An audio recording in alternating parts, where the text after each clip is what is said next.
Yes, guys, my gaming skills are getting so much better because as you can see, I'm just joking, man. I'm not getting better. But anyway, this video is all about the brand new gaming PC that's on my desk right there. That is the new Intel NUC 12 Extreme kit. Now, what I love about this machine right here is how small it is. This is awesomely small. It's only 8 liters in terms of size, compact, and it packs in so much power and performance you will not believe it once I start showing you some of the specs and details. Now, this is running either a Core i7 or Core i9 Intel 12th gen processor, not a gaming laptop processor that's been in the past with previous NUCs. I'm talking about a desktop class processor in this tiny frame.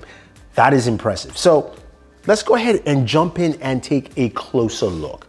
Now, looking at this here, you've got something that has a much longer side, lays of course flat on the table. You can't stand it because at the back you have all your ports. So looking at the front of this device, we have this flat surface metal that basically turns and lights up into a skull, which is very typical with your extreme NUCs that you've seen in the past.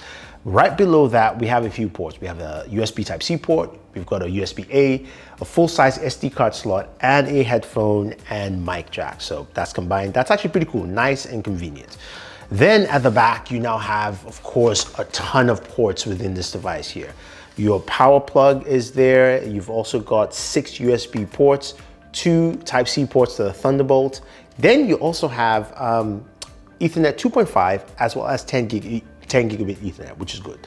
Also HDMI 2.0 port, but I have a dedicated graphics card in here, and that's something you can do with the NUCs. You can actually put in your graphics cards, and Intel sent this over with a 3080. Yes, this thing has a lot of performance built in. I love that.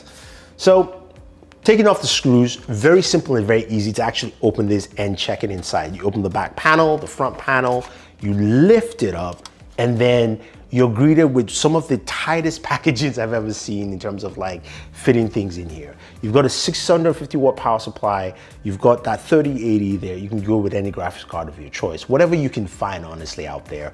And you now have your Intel NUC. Now, the pricing of the NUC is very interesting. I'll tell you that in a second. You can either buy it with this whole case in here, or you can just buy the Intel NUC itself, which is basically the piece that you slot into the PCIe port. Now, the one thing your Intel NUC can provide you is a suitable webcam, which brings us to the AnkerWork B600 Video Bar.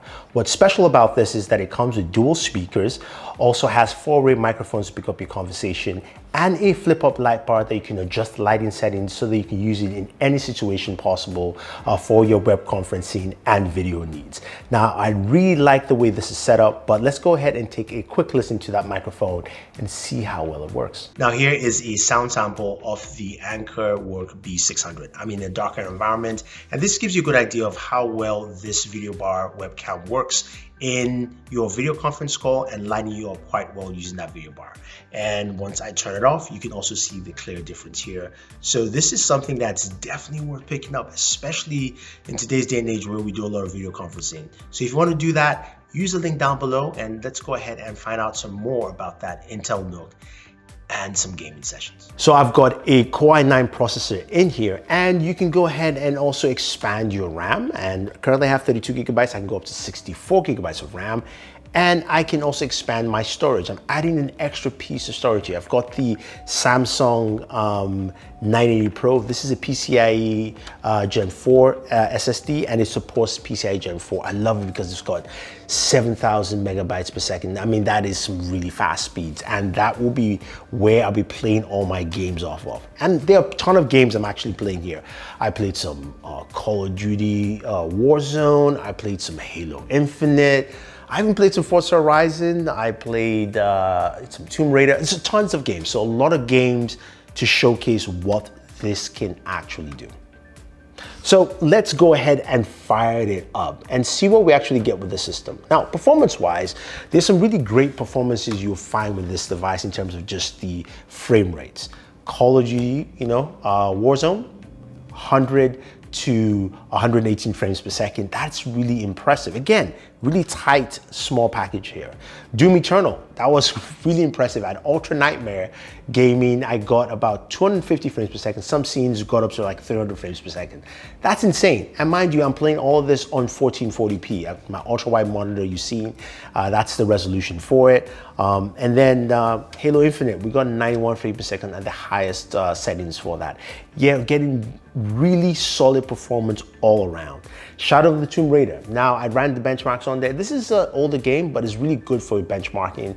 153 frames per second on the highest setting. That also was impressive. And Forza Horizon 5, that gave me a range of about 83 to 93 frames per second. So again, really solid performance across the board. Now you're thinking, okay, that's great, but what about the thermals? What kind of temperatures were you getting? While playing Warzone, my GPU was at 63 degrees. That is really cool. I mean, you can see it there. You can actually see it with my benchmarks for Warzone. And that's the game I actually played the longest with this.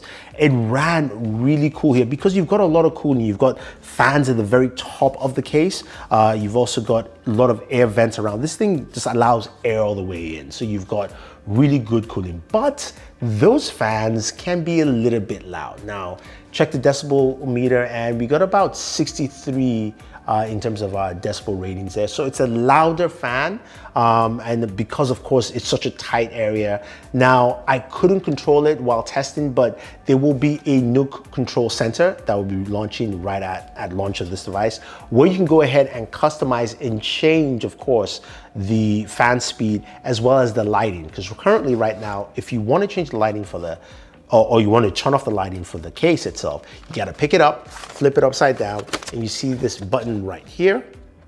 You turn that button on and off.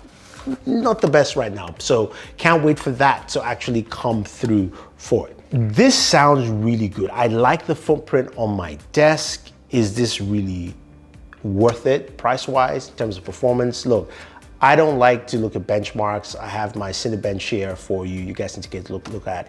It ranks pretty well on Cinebench. I mean, it's really pretty much on the Threadripper and a Xenon processor. So this works out really well for what you wanted to do. So pricing for the Intel NUC unit itself starts at $750 to $1050. Core i7, Core i9.